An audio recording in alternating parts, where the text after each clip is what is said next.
Chapter 6. Pig and Pepper. For a minute or two, she stood looking at the house, when suddenly a footman in livery came running out of the wood. Judging by his face only, she would have called him a fish, and rapped loudly at the door with his knuckles.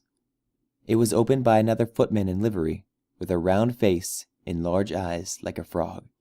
The fish footman began by producing from under his arm a great letter, and this he handed over to the other, saying in a solemn tone, "For the Duchess, an invitation from the Queen to play croquet."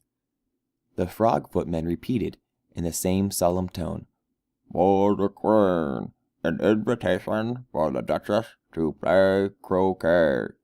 Then they both bowed low, and their curls got entangled together. When Alice next peeped out, the fish footman was gone, and the other was sitting on the ground near the door, staring stupidly up into the sky. Alice went timidly to the door and knocked. "There's no sort of use in knocking," said the footman, "and that's for two reasons. First, because I'm on the same side of the door as you are. Secondly, because they're making such a noise inside, no one could possibly hear you." And certainly there was a most extraordinary noise going on within, a constant howling and sneezing, and every now and then a great crash, as if a dish or kettle had just been broken into pieces. "How am I to get in?" asked Alice.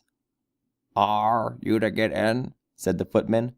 "That's the first question, you know." Alice opened the door and went in. The door led right into a large kitchen, which was full of smoke from one end to the other. The Duchess was sitting on a three-legged stool in the middle, nursing a baby. The cook was leaning over the fire, stirring a large cauldron which seemed to be full of soup.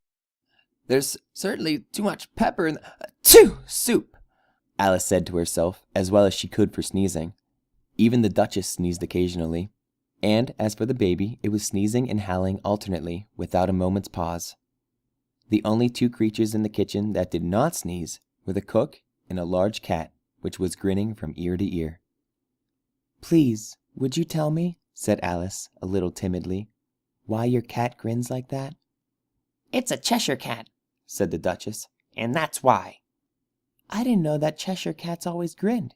In fact, I didn't know that cats could grin," said Alice. "You don't know much," said the Duchess, "and that's a fact." Just then, the cook took the cauldron of soup off the fire, and at once set to work throwing everything within her reach at the Duchess and the baby.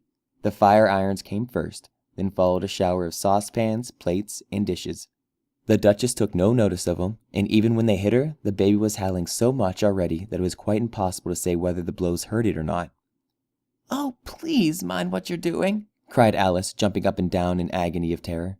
"Here, you may nurse it a bit if you like," the Duchess said to Alice, flinging the baby at her as she spoke. "I must go and get ready to play croquet with the Queen," and she hurried out of the room.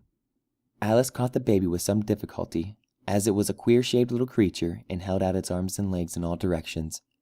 "If I don't take this child away with me," thought Alice, "they're sure to kill it in a day or two. Wouldn't it be murder to leave it behind?" She said the last words out loud, and the little thing grunted in reply. "If you're going to turn into a pig, my dear," said Alice, "I'll have nothing more to do with you. Mind now." Alice was just beginning to think to herself, "Now what am I going to do with this creature when I get it home?" when it grunted again, this time so violently that Alice looked down into its face with some alarm. This time there could be no mistake about it. It was neither more nor less than a pig. So she set the little creature down and felt quite relieved to see it trot away into the wood. Alice was a little startled by seeing the Cheshire cat sitting on a bough of a tree a few yards off. The cat only grinned when it saw her.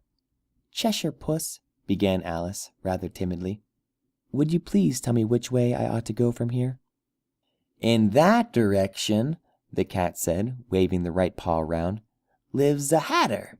And in that direction," waving the other paw, "lives a March hare. Visit either you like. They're both mad." "But I don't want to go among mad people," Alice remarked. "Oh, you can't help that," said the cat. "We're all mad here. Do you play croquet with the Queen today?" "I should like it very much," said Alice, "but I haven't been invited yet." "You'll see me there," said the cat, and it vanished. Alice had not gone much farther before she came in sight of the house of the March Hare.